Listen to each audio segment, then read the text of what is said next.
Collect करते हैं 1,35,000 litre दूध और इनका जो वार्षिक टर्नओवर है वह है लगभग 149 करोड़ और इनका जो नेट प्रॉफिट होता है वह है 13.5 करोड़ का इनको नेट प्रॉफिट भी होता है। यह महिला सशक्तिकरण की दिशा में बढ़ाए गए कदम का एक उदाहरण है। ऐसे ही राष्ट्रीय पोषण मिशन के अंतर्गत जो कार्यक्रम प्रदेश के अंदर चल रहे हैं, प्रदेश के अंदर जो भारत सरकार की स्कीम के अंतर्गत जो कार्यक्रम चल रहे हैं, मातृ वंदना योजना, मिशन शक्ति के अंतर्गत हर थाने में महिला हेल्प डेस्क की स्थापना, हर ग्राम पंचायत के लिए महिला बीट पुलिस अधिकारी की तैनाती। 2017 के बाद जब नई सरकार बनी थी,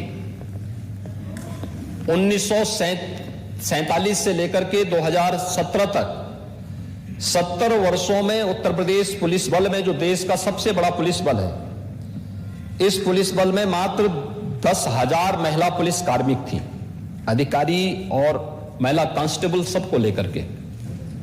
आज इनकी संख्या 35,000 से अधिक है। अतिरिक्त महिला पुलिस कार्मिकों की भर्ती की कार्रवाई को इस दौरान राज्य सरकार ने एक अभियान चला करके उन्हें भर्ती की प्रक्रिया के साथ जोड़ने का काम किया और उन्हें महिला बीट पुलिस अधिकारी के रूप में हर ग्राम पंचायत के लिए भी तैनात किया, जहां पर यह कार्य कुछ जगह प्रारंभ हो चुका है, कुछ जगह हम लोग आगे बढ़ाने जा रहे हैं।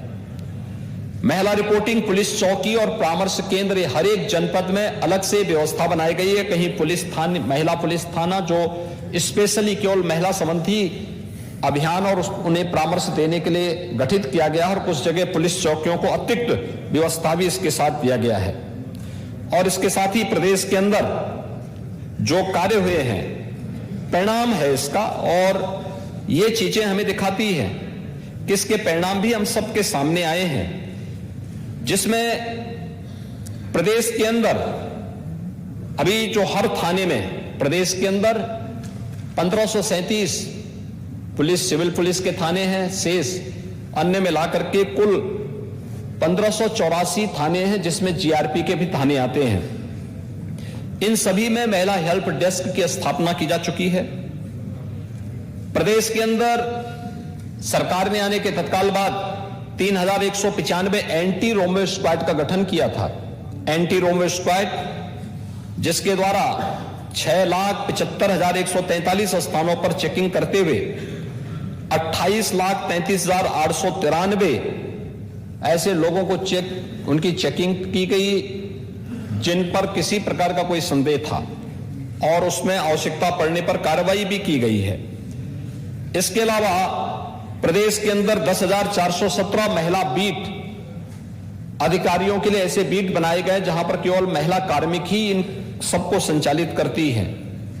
और प्रदेश के अंदर परिणाम साफ है कि महिला और बाल अपराधों में प्रभावी अभियोजन के फलस्वरूप 32 मामलों में जो महिला संबंधी अपराध या पास्को से संबंधित अपराध थे, इन सब में 32 अपराधियों को मौत की सजा दिलाई गई।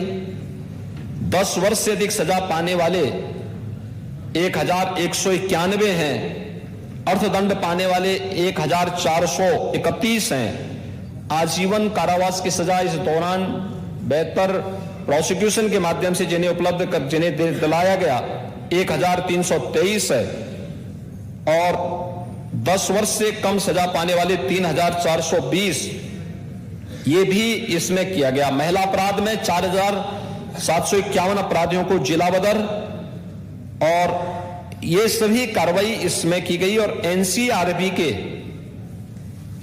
जो डाटा है उसके अंतर्गत अगर हम देखेंगे तो विगत 5 वर्ष के अंदर महिला संबंधी अपराधों में व्यापक कमी देखने को मिली। खासतौर पर बलात्कार में 33%, अपहरण में 29%, सील भंग में 25%, दहेज मृत्यु में 12% की कमी भी इस दौरान देखने को मिली है। ये चीजें दिखाती हैं कि अगर हम सब मिलकर के इस दिशा में ठोस प्रयास प्रारंभ कर देंगे और जो महिला संबंधी या बेटियों से संबंधित जो शासन की योजनाएं हैं, इन योजनाओं का उचित प्रसार प्रसार हो जाए तो महिला सुरक्षा, महिला सम्मान, महिला सशक्तिकरण की दिशा में बेहतर प्रयास हो सकते हैं। इस दिशा में हम सब जानते हैं कि केंद्र और राज्य सरकारें मिलकर के इस दिशा में बेहतर प्रयास की हैं, जिसमें बहुत सारे कदम उठाए गए हैं। चाहे वह कन्या सुमंगला योजना में मैं बोल रहा था, जो अक्सर एक चर्चा आती थी कि भ्रूण हत्या होती है, हमने मुखबिर योजना के माध्यम से उसको नियंत्रित करने के साथ ही कन्या सुमंगला योजना का कार्यक्रम आगे बढ़ाया था। आज उसका परिणाम है कि लगभग 13,67,000 बेटियों को इस योजना का लाभ प्रदेश के अंदर प्राप्त हो रहा है, जिसको अलग अलग चरणों में उपलब्ध कराया जाता है। निराश्रित महिला पेंशन योजना में भी 1,000 रुपए उनकी पेंशन की गई और अब इस समय 31,50,000 बहनों को इसका लाभ प्राप्त हो रहा है। इसी प्रकार से राज्य आजीविका मिशन के अंतर्गत 66 लाख महिलाएं जुड़ी हुई हैं जो इस योजना का लाभ प्राप्त कर रही हैं। प्रदेश के अंदर मातृवंदना योजना के अंतर्गत 52,55,129 माताएं इन योजनाओं का लाभ ले रही हैं। मुख्यमंत्री सामूहिक विवाह योजना के अंतर्गत अब तक 1,91,686 जोड़ों की शादी ब्याह के लिए सरकार के स्तर पर उन्हें सहयोग प्रदान किया गया है और प्रदेश के अंदर ऐसे ही अन्य अनेक कार्यक्रम संचालित हो रहे हैं, जिसमें सभी महिला सदस्यों के पास मैंने एक पत्रक भेजा भी था और मैं अनुरोध करूंगा कि उसको जरूर एक बार देखेंगे। खासतौर पर जब हम हर घर नल की बात करते हैं तो हर घर जल पहुंचाने की कार्रवाई का हिस्सा है। अगर दूरी से जाना होता था तो हम बहुत जगह देखते थे कि महिलाएं अपने सिर पर पानी लेकर के आती थी, आज उनके घर तक पानी पहुंच रहा है। हर घर शौचालय स्वच्छ भारत मिशन के अंतर्गत बने, प्रदेश के अंदर 2,61,00,000 परिवारों के पास बने। यह स्वच्छता का अभियान तो था ही, लेकिन नारी गरिमा का भी यह एक अभियान था और इसके लिए हम प्रधानमंत्री मोदी जी के आभारी हैं कि उन्होंने इसे एक मिशन मोड के साथ जोड़ करके इसे सफलता की नई ऊंचाइयों तक पहुंचाया। 1,67,00,000 से अधिक परिवारों को प्रदेश में उज्ज्वला योजना के अंतर्गत रसोई गैस के सिलेंडर उपलब्ध कराए गए।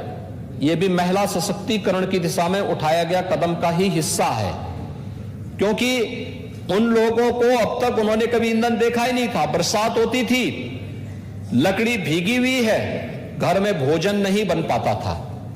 45 लाख से अधिक परिवारों को जो एक एक घर मिला है, यह भी महिला सशक्तिकरण की दिशा में बढ़ाया गया कदम है, क्योंकि एक महिला किस स्थितियों में अपने बच्चों को टपकती हुई झोपड़ी के नीचे रखने के लिए मजबूर होती थी, आज जब उसे पक्का मकान मिला है तो उसके चेहरे की खुशी देखने लायक बनती है।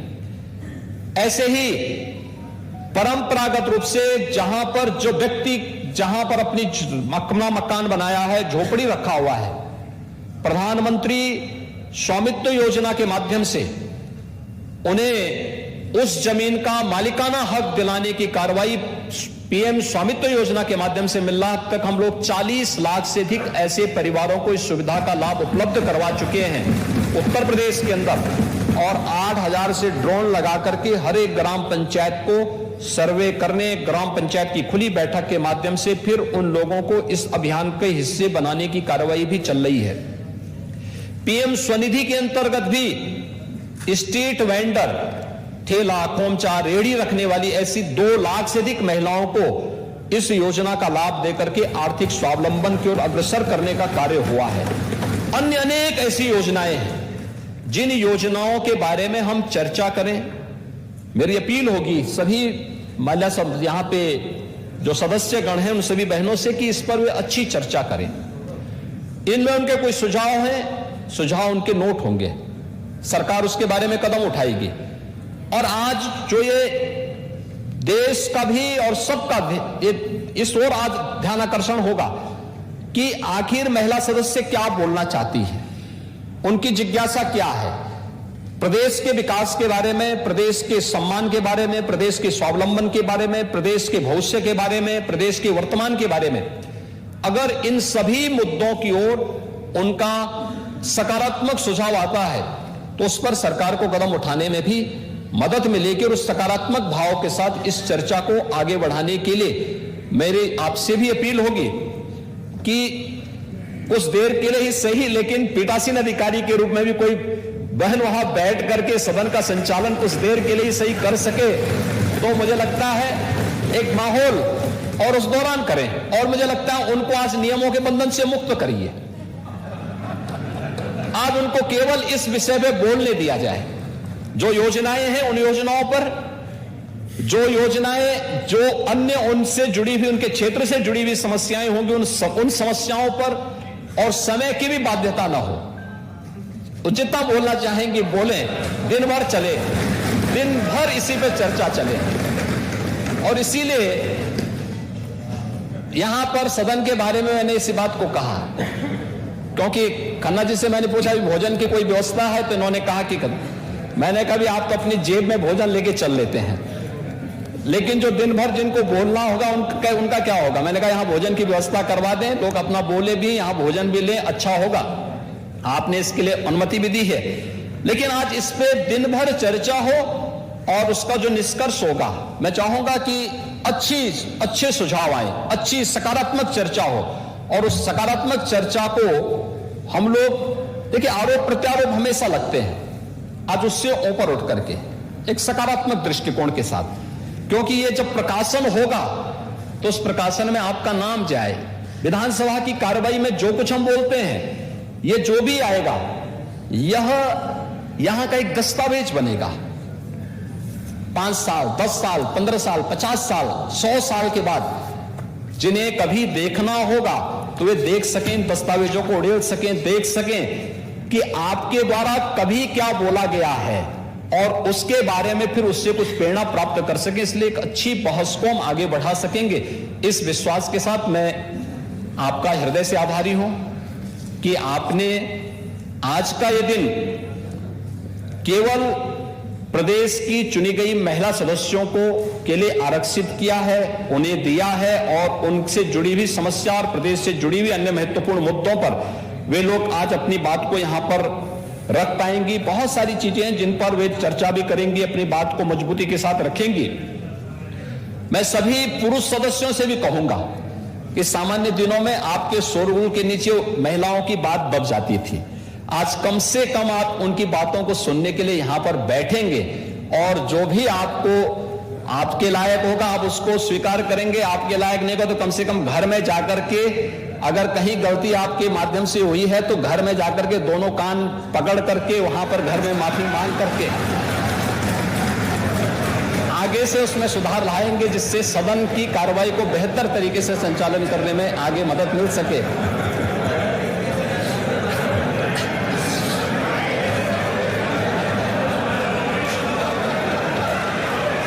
ये कार्य है, ये जरूर हो। सदन ये सब बातें कैसे जानते हैं? और मैं सभी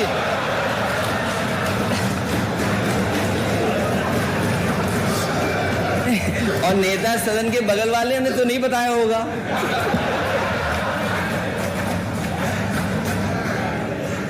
लगता है खन्ना जी आपको आमंत्रण करने में भूल गए हैं।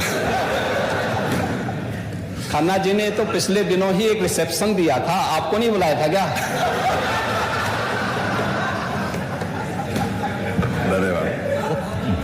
तेन अध्यक्ष महोदय, जतन भी उसी जगह के हैं, कभी बताया नहीं बात आपने?